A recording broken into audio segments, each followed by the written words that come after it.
Engine starts pretty much right away, so that's a good indicator that the battery is weak. It was a warm night, so the battery might hold. Here we go. It dropped only one. Oh, here we go. Now it's going down. Halfway, one below, and we're in purple. There we go. And that was a warm night. It was like, I want to say it was like 50 Fahrenheit. It didn't drop below 50. Oh boy. All the way to last bar. Alright, we'll be doing the battery.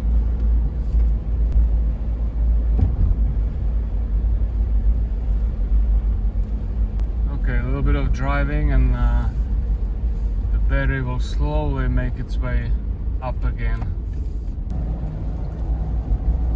Look at that, my battery is full now.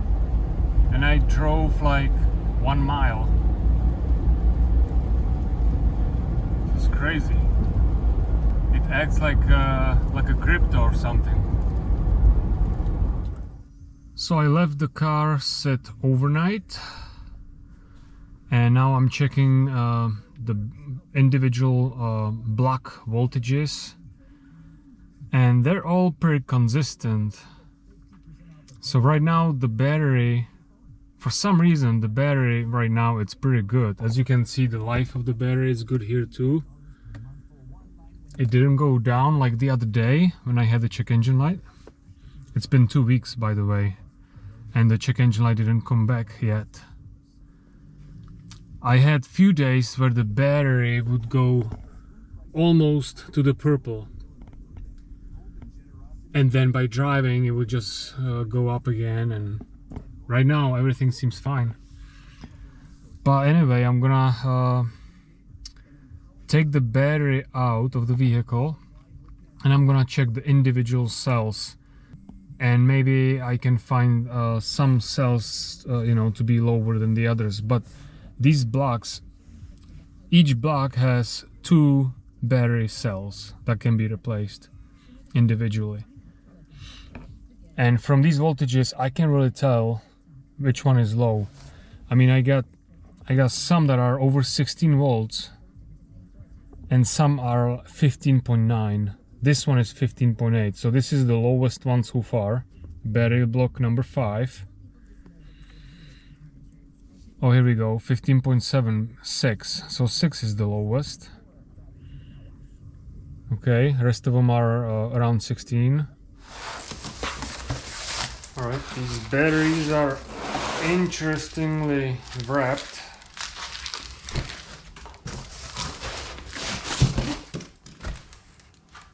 I received them like 5 days ago, so we'll see what the voltage is on them.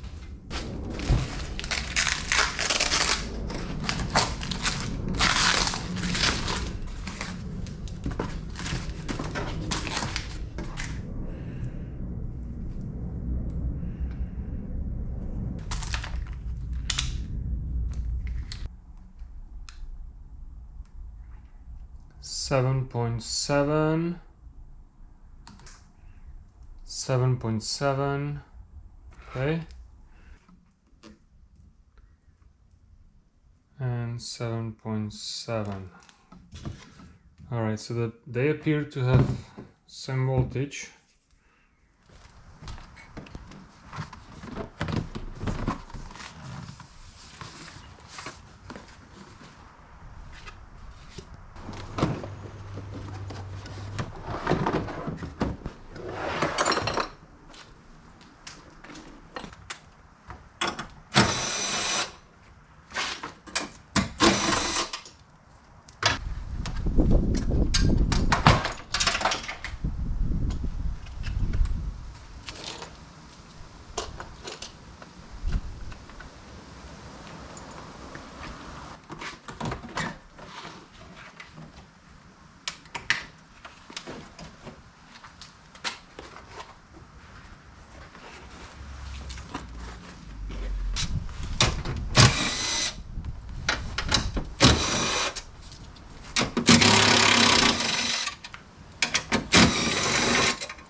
There's one bolt hiding down there, which 1/4 inch ratchet with 12mm fits nicely when you push on the seat a little bit.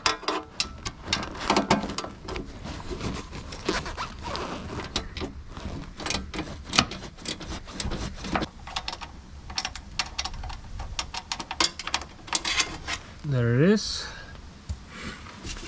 and this cover should come out, and of course there's another bolt hidden down there. Yep, the bolt came out. Now this cover can come out. Alright, now the other side.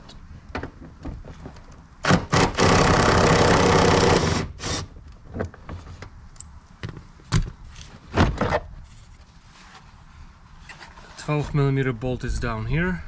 You can again push the bottom seat down so you can reach the bolt easily. 10mm again.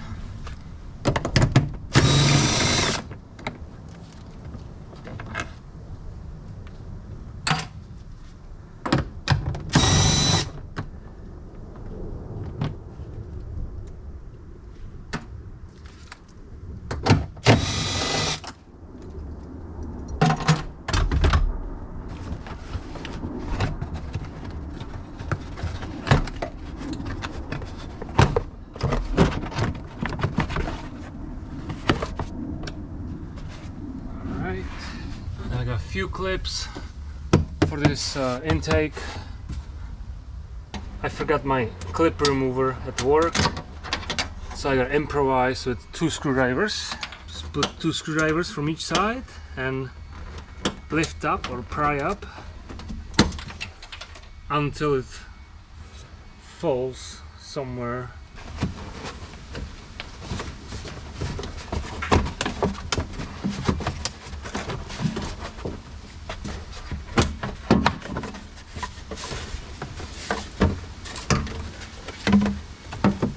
Small relay over here.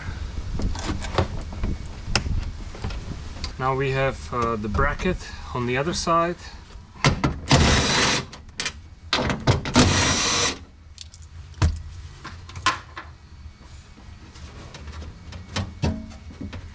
And again, one more 12 there. So now will be good time to disconnect the battery.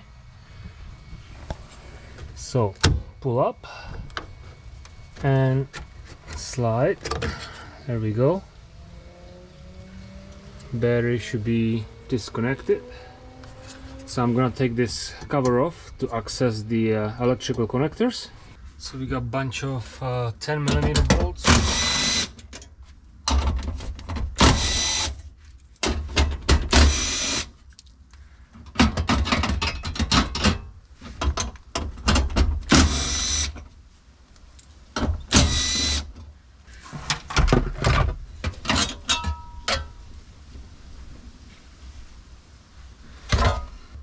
So just in case, I'm gonna grab my multimeter and make sure I don't have power on those. Alright, I got nothing. So I'm good to touch these wires. You know what, let me take a picture just so I know where everything is, so there are no questions later on. Well, actually I have it on a video, so oh boy, that's what I do at work when I'm not sure about something. There's a bunch of wires somewhere. I always take pictures so I have some kind of reference.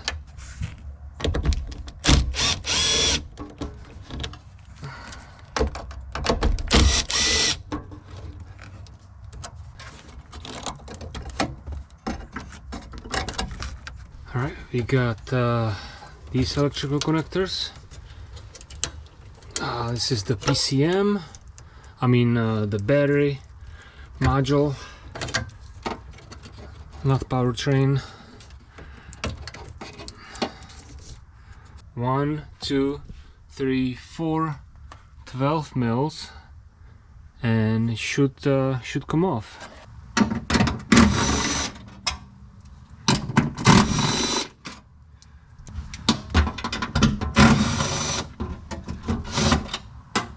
Highlight, there are 3 12 mils on this side.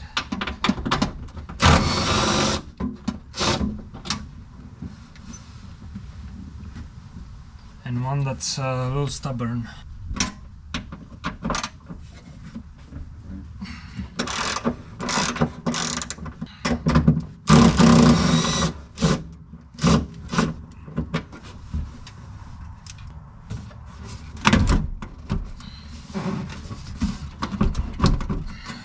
We got a water drain here.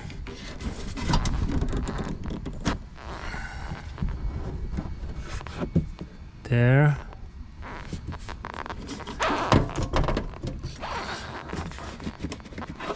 One more clip for this, and one more 10mm bolt, and this should come off. I have to slide it out. I guess it goes not too much. We can just slide it through here. Okay, but that clip needs to come off.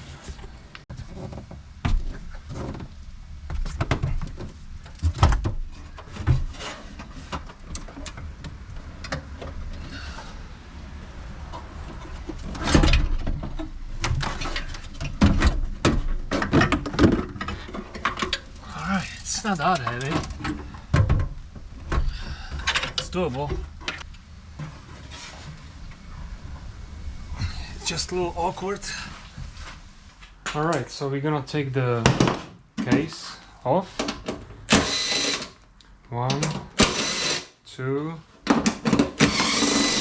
3, 4, 5, 6, 7, 8 bolts. Oh, this here holds it. Alright, I hope not to forget.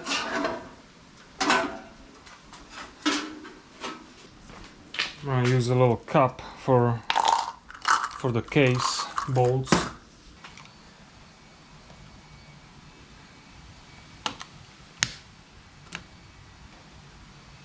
Alright. I got some corrosion on these two. Ooh, yeah, I got a lot of corrosion there. I'm gonna have to clean the corrosion a little bit. Let's see, I think that's a 8mm.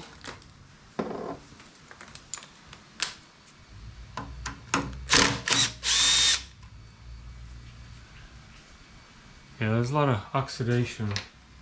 That's for sure.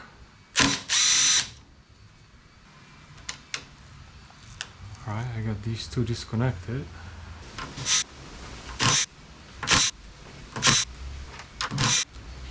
I always try to use one hand rule, because if you're touching electrical circuit, you're not sure how much volts going through it.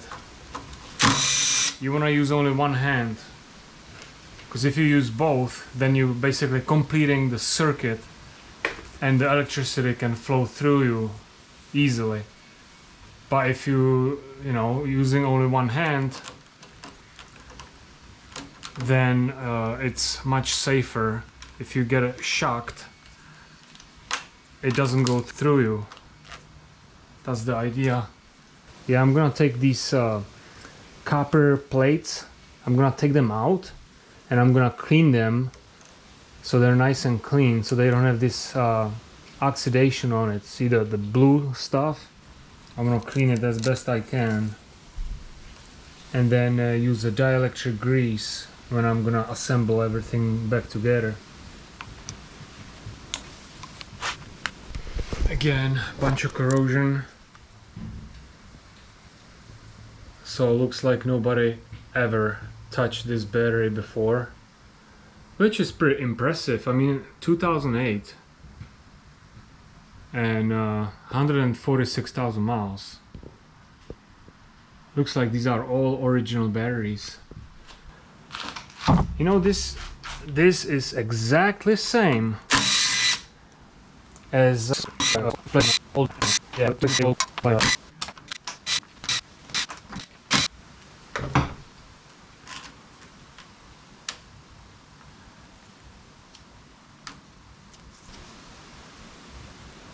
There we go. It's just a rubber. It should. There we go.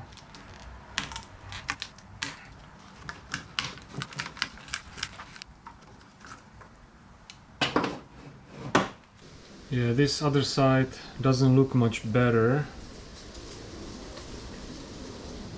It's a bunch of corrosion.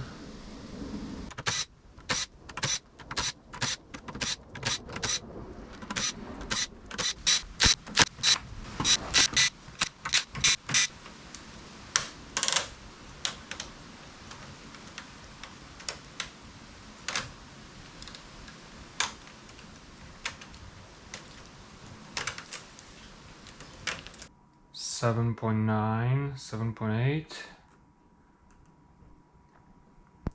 7.8, and then I got few that are 7.8, and then I got few that are below 7.8, so 7.7, 7.6. So I'm gonna replace those. So I'm gonna remove these bus copper plates. I'm gonna remove them from this orange plastic bracket, and we're gonna dip them in some battery cleaning solution. I heard the sulfuric acid that's in the 12-volt batteries works the best. The negative side gets more corrosion. The positives are usually okay. All right, for these nuts, you can see there's quite a bit of corrosion on them. I'm gonna use a throttle body cleaner and see how they will come out. You don't want to use a sulfuric acid because that can destroy the coating on these nuts. Just regular throttle body cleaner, carburetor cleaner, or whatever.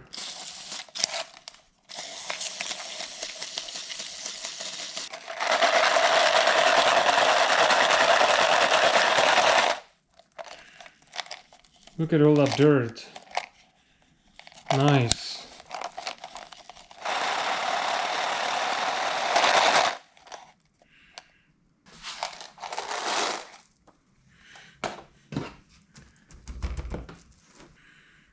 There we go. Like new. Alright, now we're gonna take these copper plates off.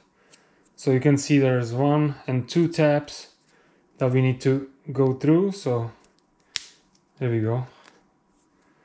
Yeah, that's pretty bad.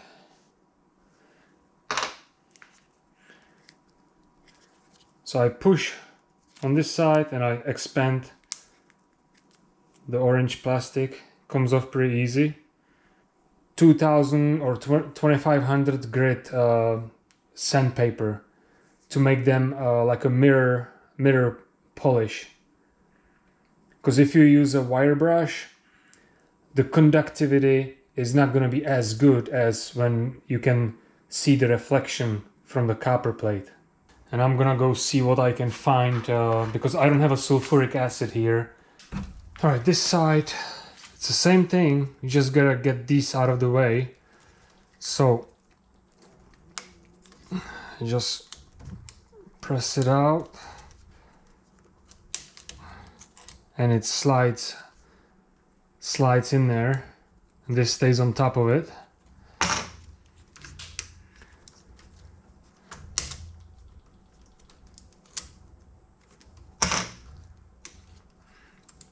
Yeah, you gotta be careful because this orange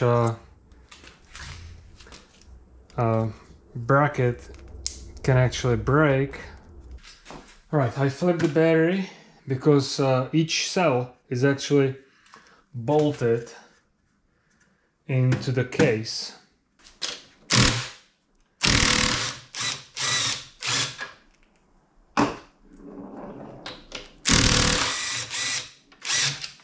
There's a 10 mil here.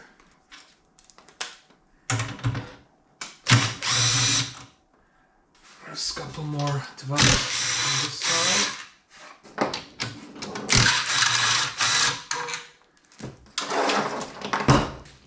Alright,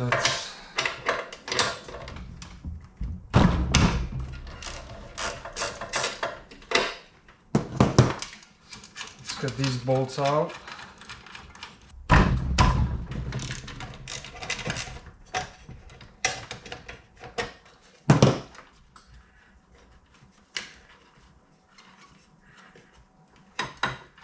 Alright, yeah, so that's it.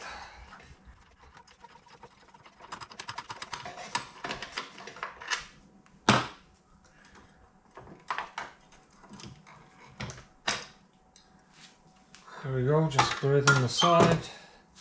Alright, so this plastic comes off. Just gotta help it a little bit. I'm afraid to pry individual batteries up because I'm afraid I'm gonna damage something or bend the plate. So I'm gonna undo all the 8mm bolts that are held from the bottom. I'm gonna undo all of them out up to the bad battery. So all my bad batteries are 1, 2, 3, 4 here. Alright, I got all of them on this side. So now I'm gonna turn the battery.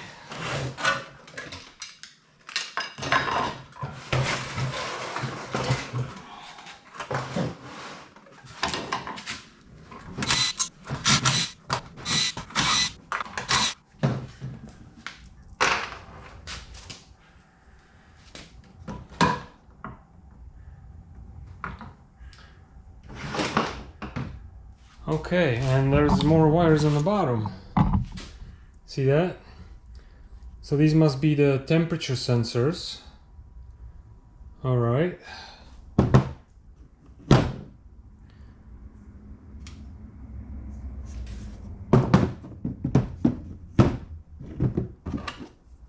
Now you see all the dirt. Might be a good idea to get a compressed air and blow all the debris out of it, so the air can move through more easily. All right, so this is my this is the first bad one.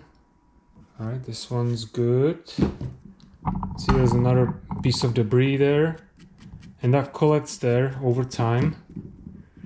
That's why it's super important to keep your car clean. The more dusty and more dirty your car is, the bigger chance that the battery fan will suck some of the dirt. Okay, here's another temperature sensor. And here we go. Here we got 3 batteries next to each other that are bad. Well, I don't know if they're bad, but they have the lowest voltage. Alright, so minus, plus, minus.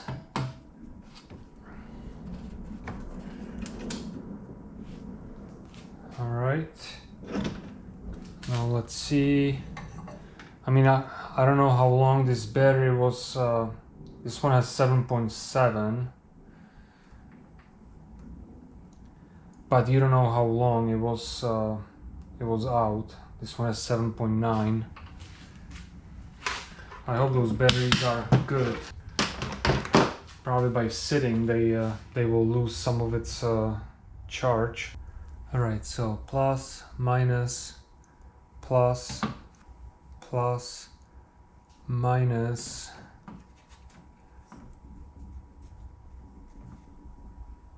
Alright. So 16, 17, 18, 19, 20, that's the one with the sensor. 21, 24, okay, so 23, that's the one I want to replace. Plus, plus, okay, plus, minus, so it's 22, 23, 24, 25,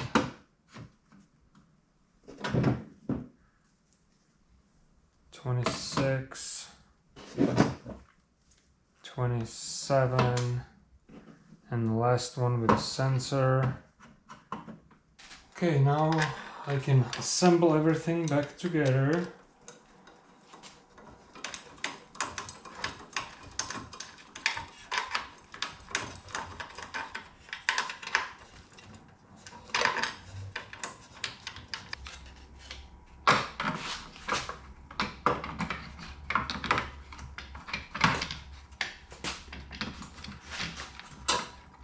This piece is not easy to put back in.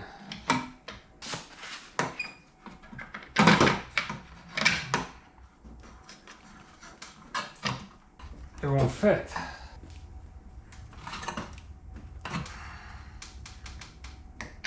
Oh, there we go. I gotta lift a bunch of them and then it kind of falls in. All right, great, now it's in. So now I should be able to start these bolts. Okay, make sure the yellow piece is all the way flushed. There we go. Nice, nice. Now I can start these bolts.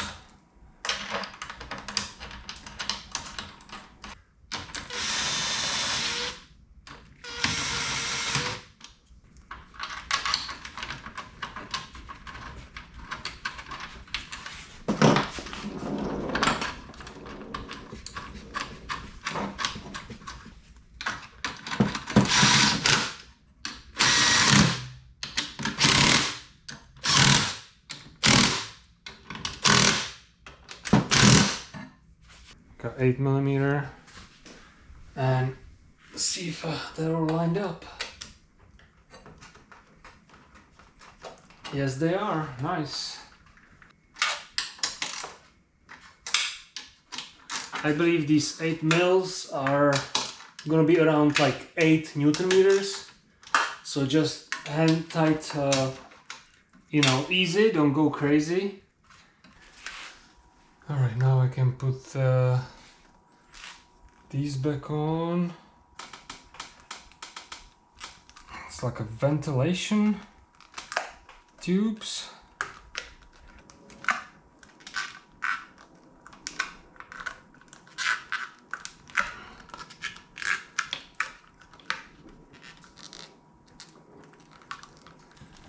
Just want to double check that they're all the way in, so there are no surprises down the road.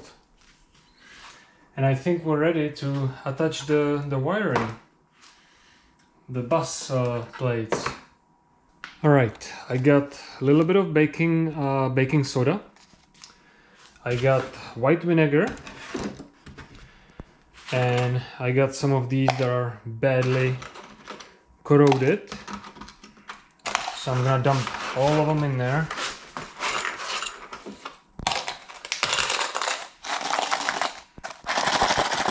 All right, just like that.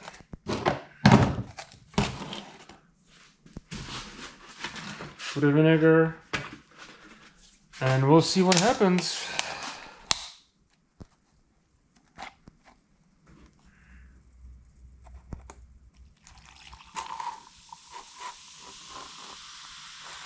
Ho, ho, ho.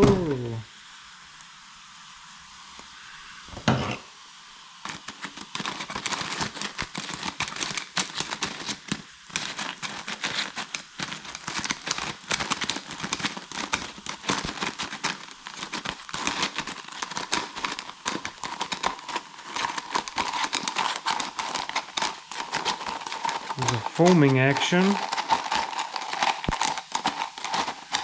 So is it gonna be enough to clean it?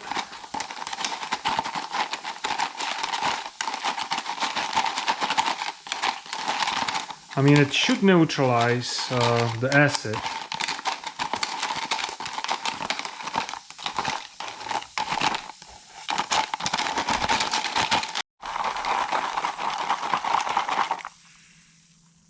Yeah, it's pretty green.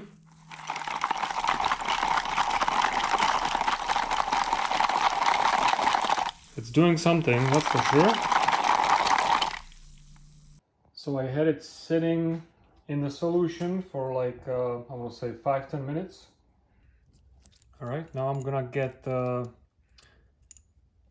some sandpaper, at least 1500 grit. All right, I got 1500 grit sandpaper. And here you can see the difference from one that I did for, I don't know, half a minute.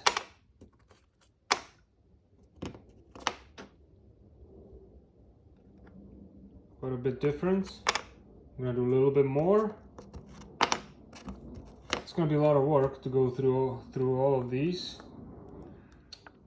Yeah, I dumped it and I put clean water in there, so I don't have to touch that nasty stuff. I put a little bit of water. I found that if I put some water in there, the sandpaper is not gonna get filled up that much with the copper, and I can just wipe the water away and keep reusing it, so that sandpaper lasts a little longer. And it kind of keeps slipping from my fingers, especially on the other side, because the one side is like the edges are a little sharper on one side than the other.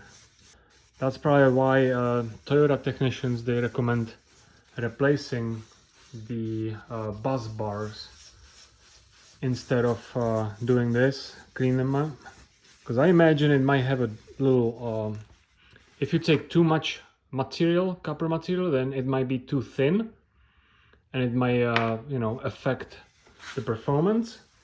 Yeah, I'm not gonna lie, this is a lot of work. I got 3 done in like 5 minutes. I mean, it's a big difference. Oh, this video is turning out to be a video of what not to do. I'm sanding, and I noticed I started to bleed. I was sanding through my skin, I guess. So I put a band-aid and see if these gloves will help. You know, this doesn't slide very easily on the sandpaper. Oh, that's clean already. Nice. Yeah, see this side? For some reason, one side is harder to slide than the other.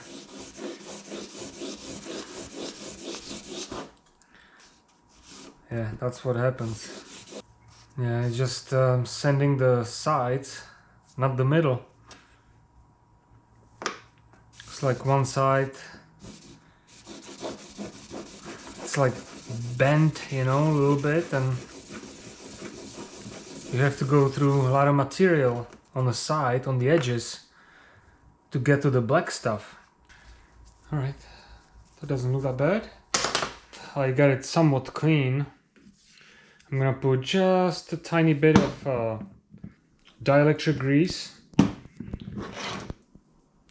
Just a little smudge.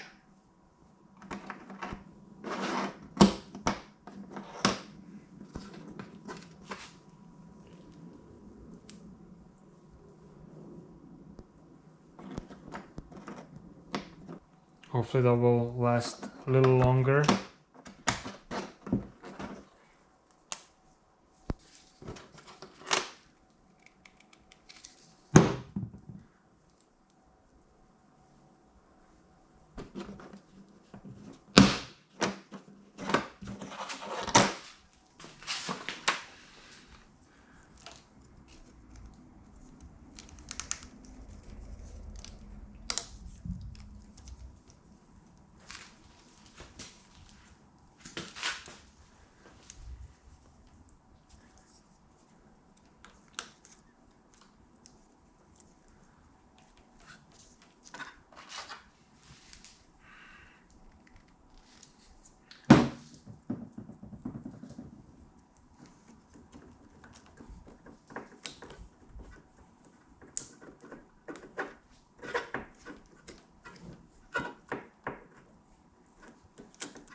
this one.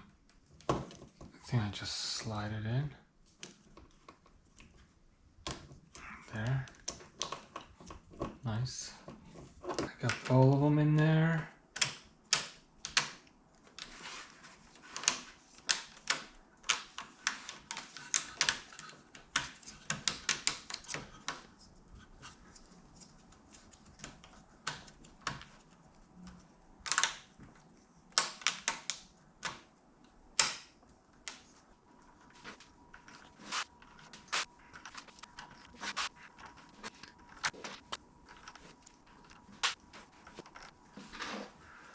And we will see if this procedure, what difference it's gonna be when I'm gonna be driving the car. If I'm still gonna have some issues, then I can also try balancing the batteries. You basically get all the batteries situated so that they're positive on positive instead of negative, and you hook them together.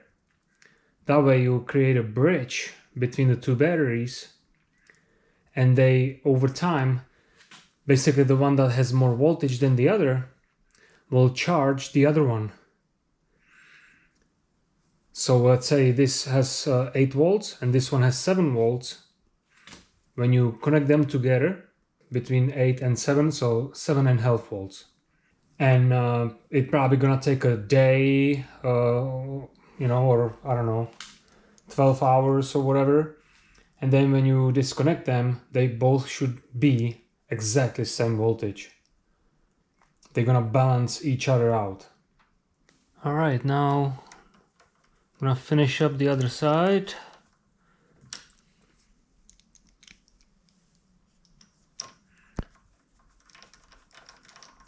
And hopefully this will last a few years.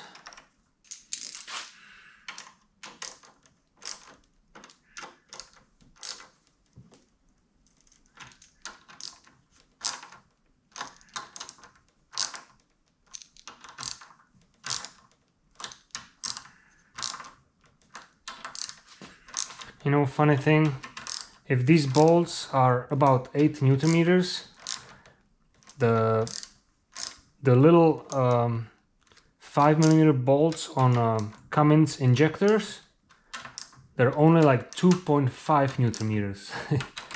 Imagine that. Last strip. I think it goes this way.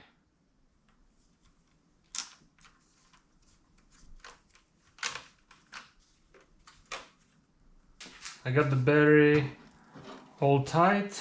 I double checked all the bolts. Make sure I didn't leave anything loose. Now I can start all these case bolts.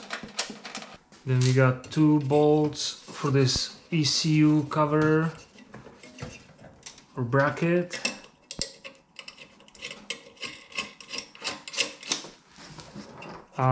Actually, that might the bracket, once this is in the car, I think that will go in there. So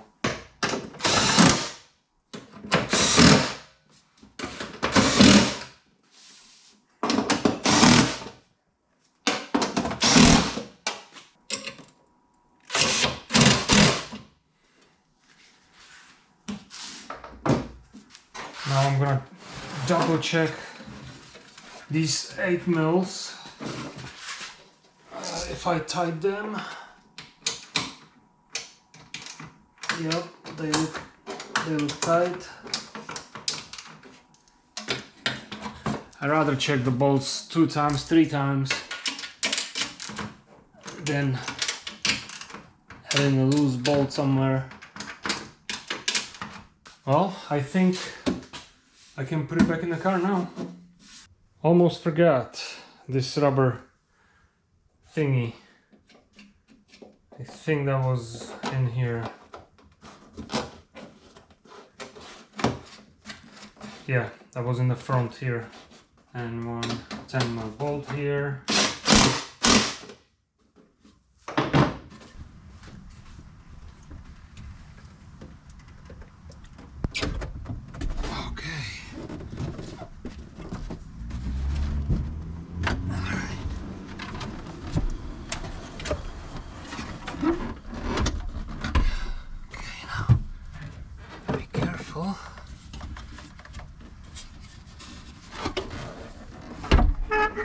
Oh boy. All right.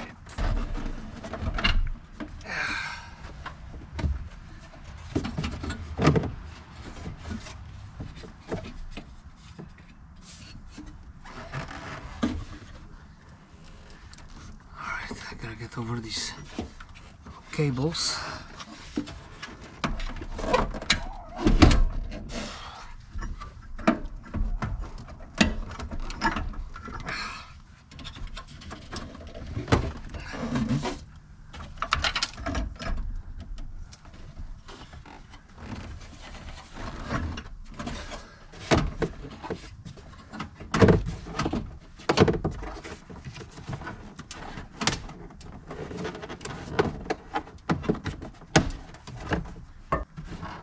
Make sure that the piping is right for the fan, because everybody keeps saying that the fan cooling of this battery is critical. The pipe is in there, all lined up. Alright, the wiring ready to go in. The wires goes first.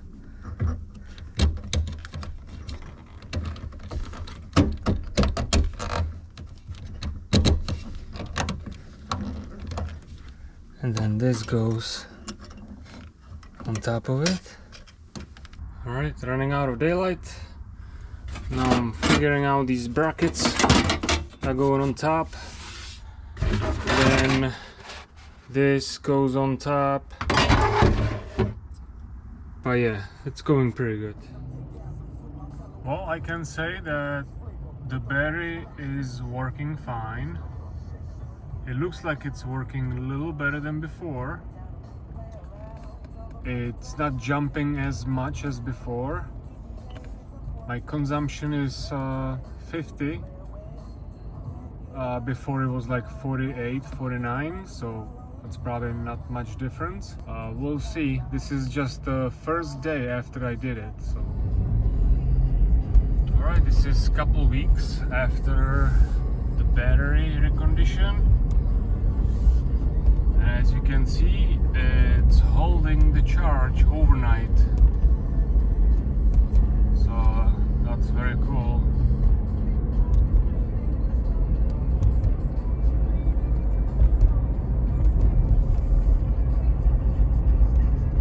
Alright, this is a couple weeks after the battery recondition.